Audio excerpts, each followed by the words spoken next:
Hello प्यारे बच्चों, आज हम क्लास 7 हिंदी पाठ 7 नीति के दोहे के अभ्यास प्रश्नों को हल करेंगे। मिथ्या। निम्नलिखित शब्दों के अर्थ। मिथ्या का अर्थ है असत्य या झूठा।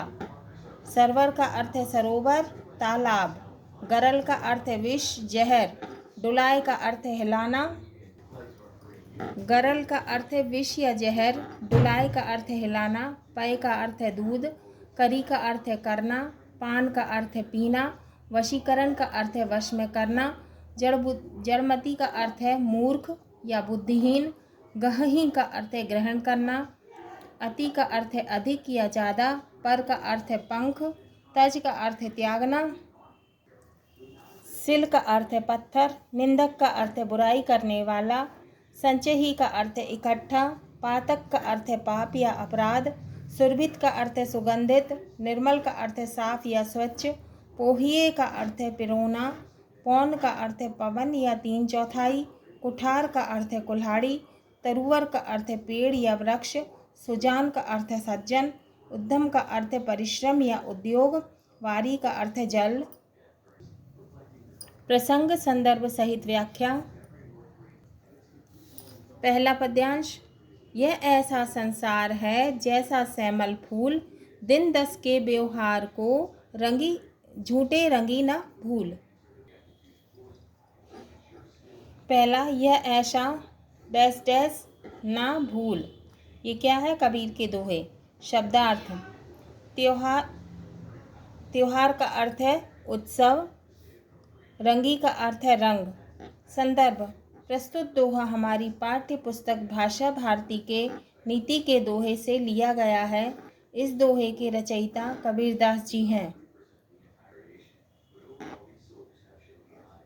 प्रसंग। प्रस्तुत दोहे में कबीर ने संसार की क्षणभंगुरता का वर्णन करते हुए आत्मकल्याण करने की शिक्षा दी है। व्याख्या। कबीर मनुष्य को समझाते हुए कहते हैं कि यह संसार सैमल के फूल के समान क्षणिक है। जिस प्रकार सैमल का फूल देखने में तो सुंदर लगता है किंतु सारहीन होता है, शीघ्र ही नष्ट हो जाता है, उसी प्रकार यह संसार भी सुहावना लगता है किंतु उसका यह आकर्षक रूप क्षणिक है। इसीलिए मनुष्य को संसार के थोड़े से दिन के इस चमत्कार की चकाचौंध के भ्रम से बचना चाहिए। दूसरा है, करता था डैश डैश कहाँ से खाए। दूसरा, करता था सो क्यों किया, अब करी क्यों पछताए। बोया पेड़ बबूल का, अम्ब कहाँ से खाए। दूसरा शब्दार्थ। पछताए का अर्थ है पछताना। अम्ब का अर्थ है आम। संदर्भ। पूर्वत है, पहले जैसा है।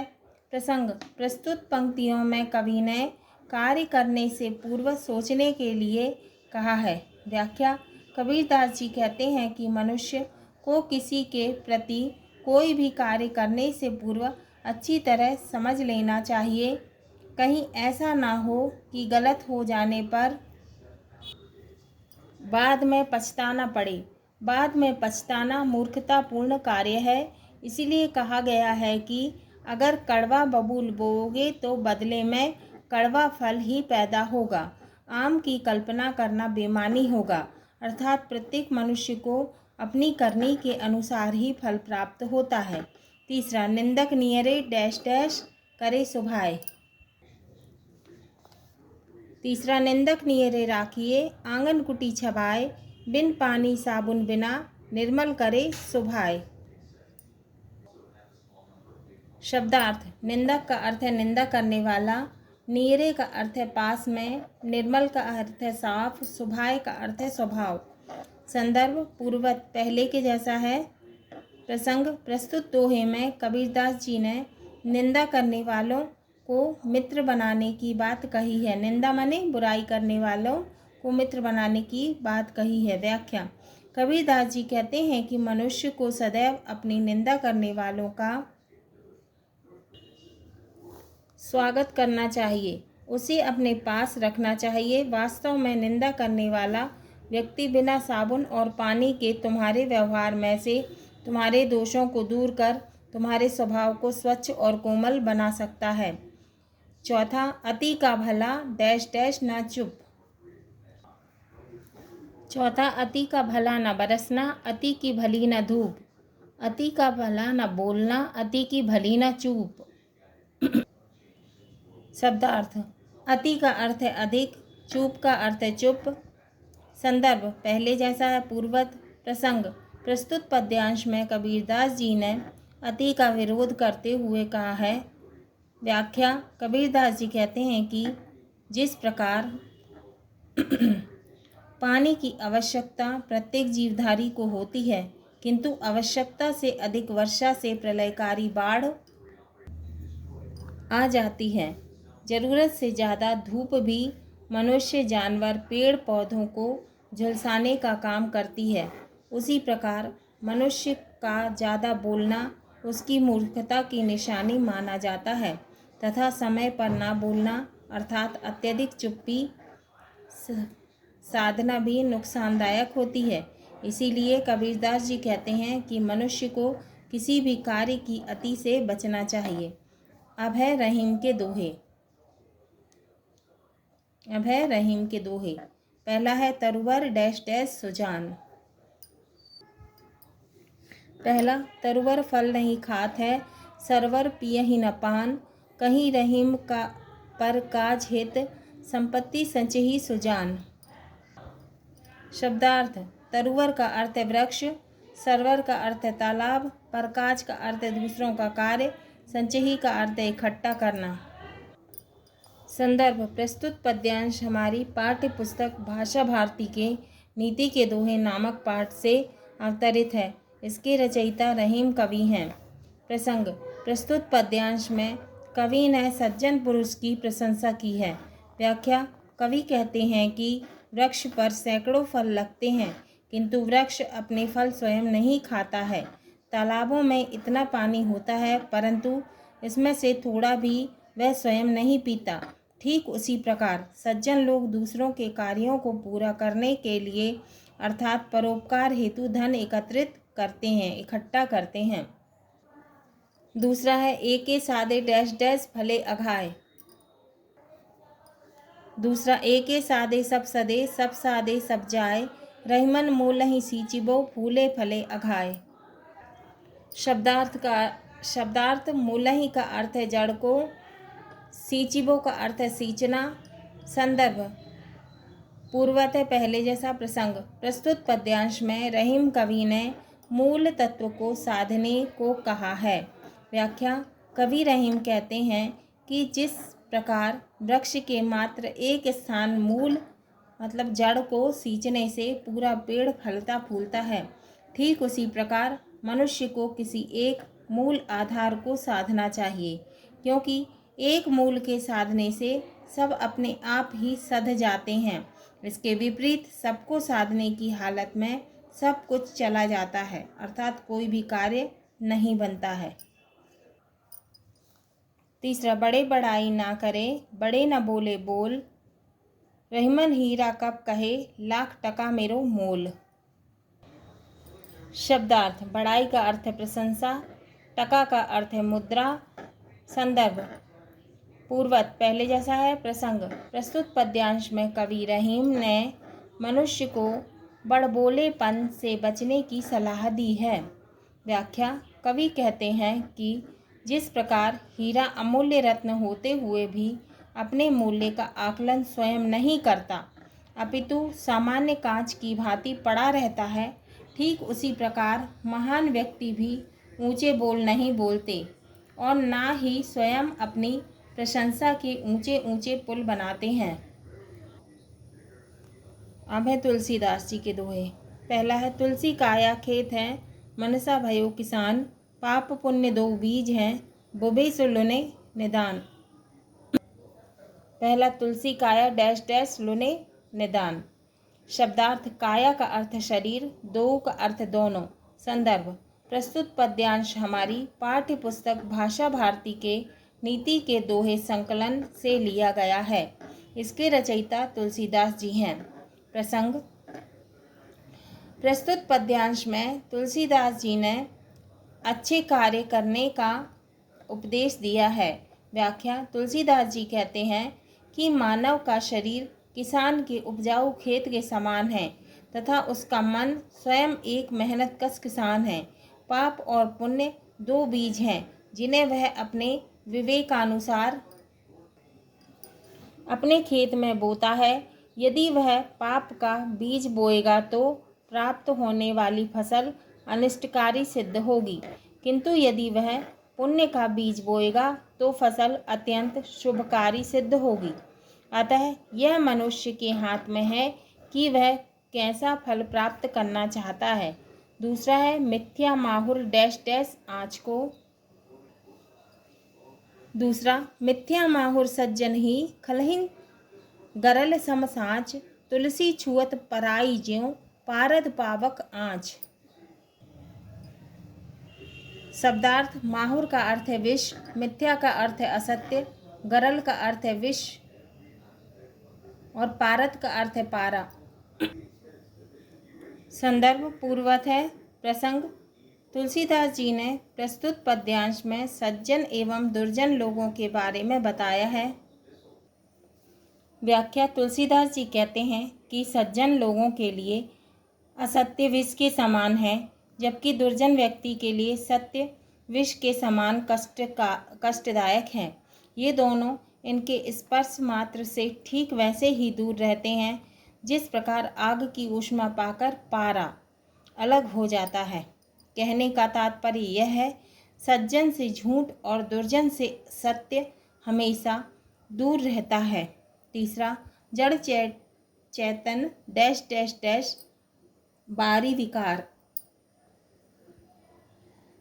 तीसरा, जड़ चेतन गुण दोषमय विश्वकीन करतार, संत हंस गुण गहि पय परिहरि बारी विकार। शब्दार्थ। गुण का अर्थ है गुण, पय का अर्थ है दूध। संदर्भ पूर्वत पहले जैसा है। प्रसंग।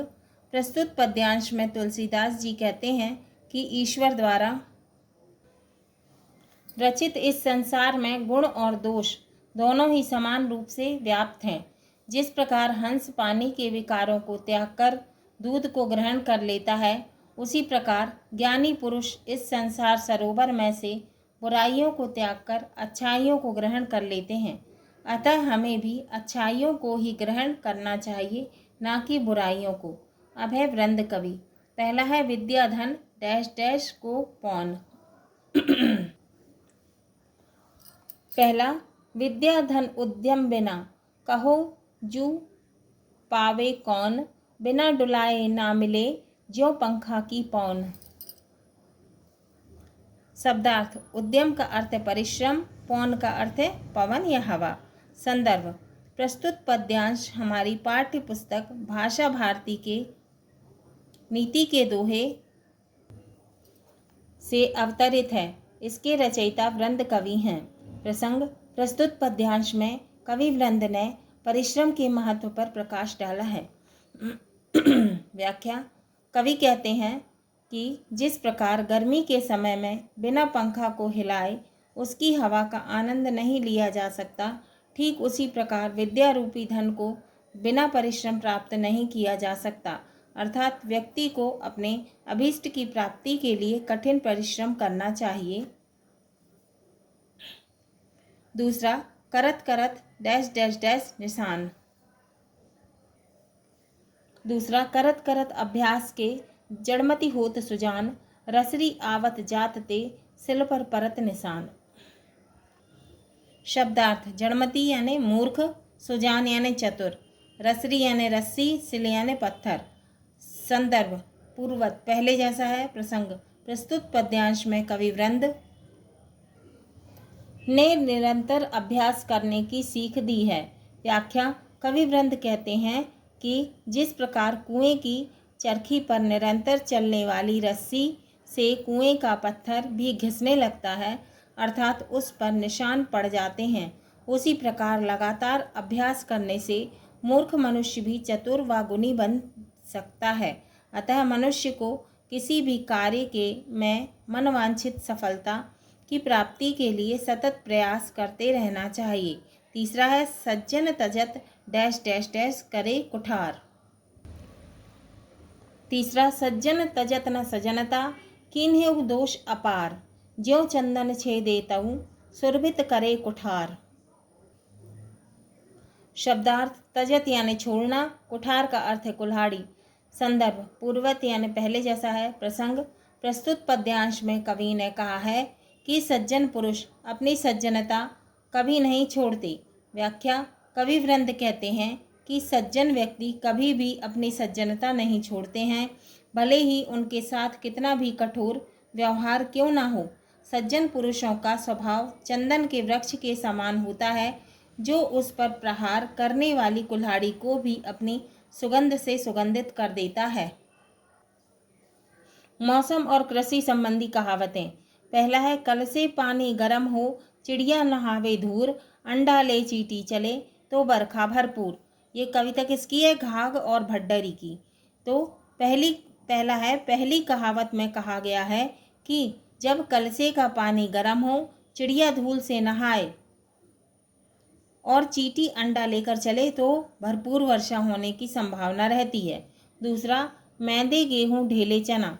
दूसरा, किस प्रकार की मिट्टी में कौन सी फसल बोई जाए, इसके लिए कहा गया है कि मैदे की तरह बारीक मिट्टी में गेहूँ और ढेलेदार मिट्टी में चने की फसल अच्छी होती है। अभ्यास बोध प्रश्न।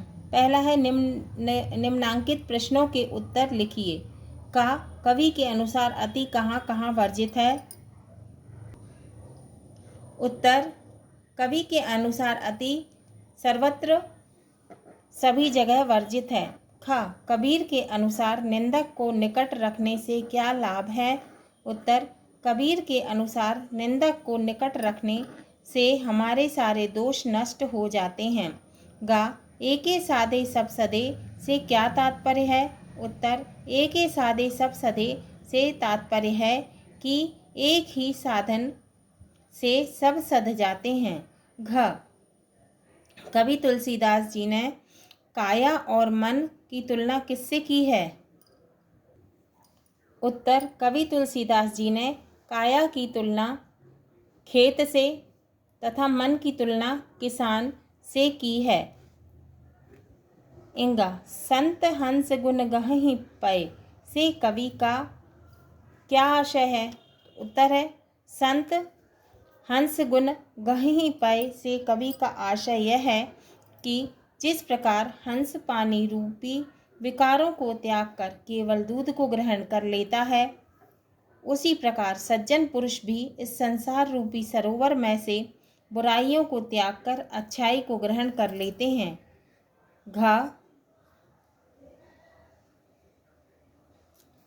घा है, कवि वृंद ने सज्जन पुरुष के स्वभाव की क्या विशेषता बताई है?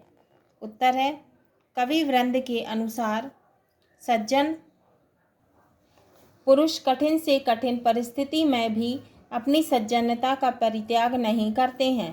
प्रश्न 2, नीचे लिखे विकल्पों में से सही विकल्प छांटकर रिक्त स्थानों की पूर्ति कीजिए। का कवि के अनुसार कुल्हाड़ी को चंदन सुगंधित करता है। पहला है फूल, दूसरा है चंदन, तीसरा है हवा, चौथा है भौरा। तो खालिस्तान में क्या आएगा? चंदन। खा, रहीमन क्या आएगा? हीरा। रहीमन हीरा कब कहे, लाख टका मेरो मोल। तो पहला है चांदी, दूसरा है लोहा, तीसरा है सोना, चौथा है हीरा। तो खालिस्तान में क्या आएगा? हीरा। गा, तुलसीदास ने संत को खालिस्तान के समान कहा है। किसके समान कहा है? हंस के समान। तो पहला है कौवा, दूसरा है हंस, तीसरा है बगुला और चौथा है कोयल। तो यहाँ क्या आएगा? हंस। घा, कवि के अनुसार निंदक बिना साबुन के स्वभाव को साफ करता है। तो खालिस्तान में क्या आएगा? निंदक। पहला है रिश्तेदार, दूसरा है पड़ोसी, तीसरा है मित्र और चौथा है निंदक। इंगा, घाघ और भड्डरी की कहावतों के अनुसार धूल में चिड़िया नहाती है। तो खालिस्तान में क्या आएगा? चिड़िया। पहला है चिड़िया, दूसरा है मोरनी, तीसरा है कोयल, चौथा है मुर्गी।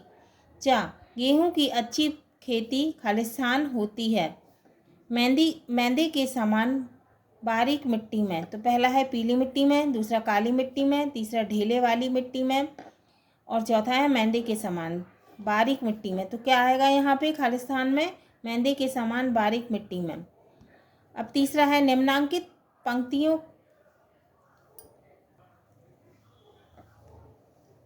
प्रश्न 2 का उत्तर खालिस्तान है का कवि के अनुसार कुल्हाड़ी को चंदन सुगंधित करता है। खालिस्तान में आएगा चंदन। खा, रहीमन हीरा कब कहे लाख टका मेरो मोल। खालिस्तान में आएगा हीरा।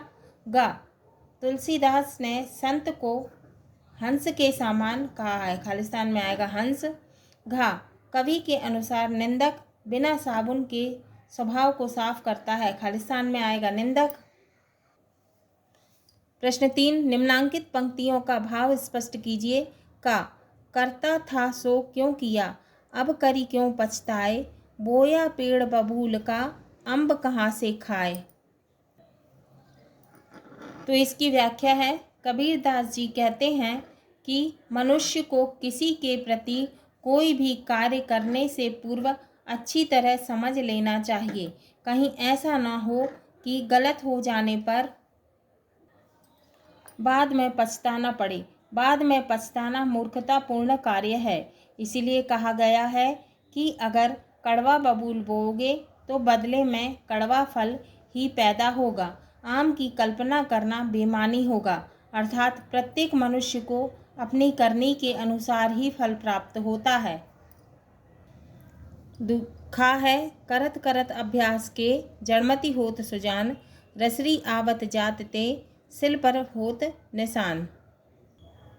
व्याख्या है, कवि वृंद कहते हैं कि जिस प्रकार कुएं की चरखी पर निरंतर चलने वाली रस्सी से कुएं का पत्थर भी घिसने लगता है, अर्थात उस पर निशान पड़ जाते हैं, उसी प्रकार लगातार अभ्यास करने से मूर्ख मनुष्य भी चतुर व गुणी बन सकता है।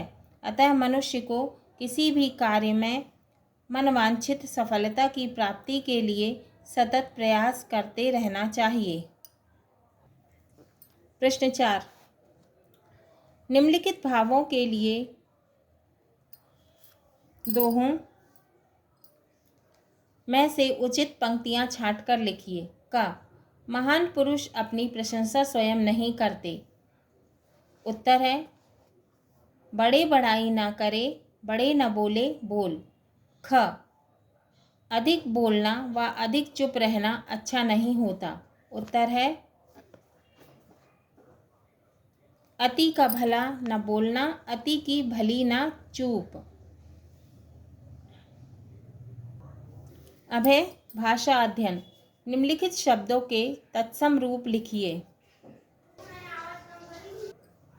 शब्द और तत्सम। पछताए शब्द है, पछताना तत्सम है। चूप शब्द है, चुप तत्सम है। पोहिए शब्द है, पोहना तत्सम है। आस शब्द है, आशा तत्सम है। पौन शब्द है, पवन तत्सम है। निशान शब्द है, निशान तत्सम है। शब्द तत्सम। स्वभाव तत्सम है, स्वभाव। काज तत्सम है, कार्य। मोल तत्सम है, मूल्य। नाश तत्सम है, नाश। रसरी तत्सम है, रस्सी। सजनता तत्सम है, सज्जनता। ध्यान दीजिए, तत्सम तत्सम में तत्सम तत्सम से तत्सम बना है। इसमें तत् का अर्थ है उसके और सम का अर्थ है समान। तो तत् का अर्थ है उसके और सम का अर्थ है समान, अर्थात संस्कृत में जो शब्द उसी रूप में हिंदी में आ गए हैं उन्हें तत्सम शब्द कहते हैं। जैसे अग्नि और दुग्ध। तद्भव संस्कृत के ऐसे शब्द जो कुछ रूप परिवर्तन के साथ हिंदी में प्रचलित हैं। वे तद्भव शब्द कहलाते हैं, जैसे अग्नि से आग, दुग्ध से दूध, रात्रि से रात। अब है प्रश्न 2।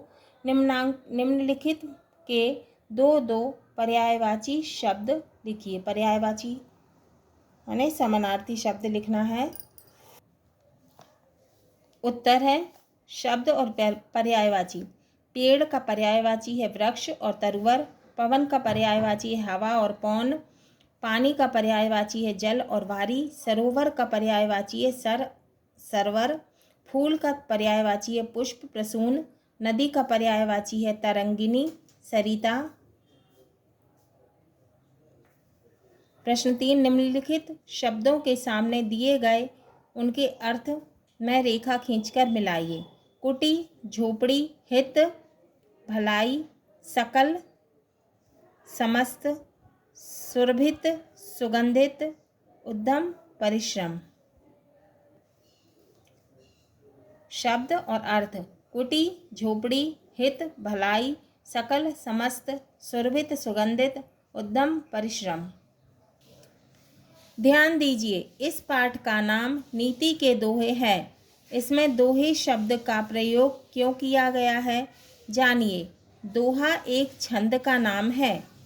अब पढ़िए और समझिए। छंद मात्रा या वर्ण की गणना के आधार पर की गई काव्य रचना छंद कहलाती है। छंद वह साँचा है जिससे भाव ढलकर सुंदर और आकर्षक रूप धारण कर लेते हैं। छंद के प्रकार। छंद के दो प्रकार हैं, मात्रिक छंद और वार्णिक छंद।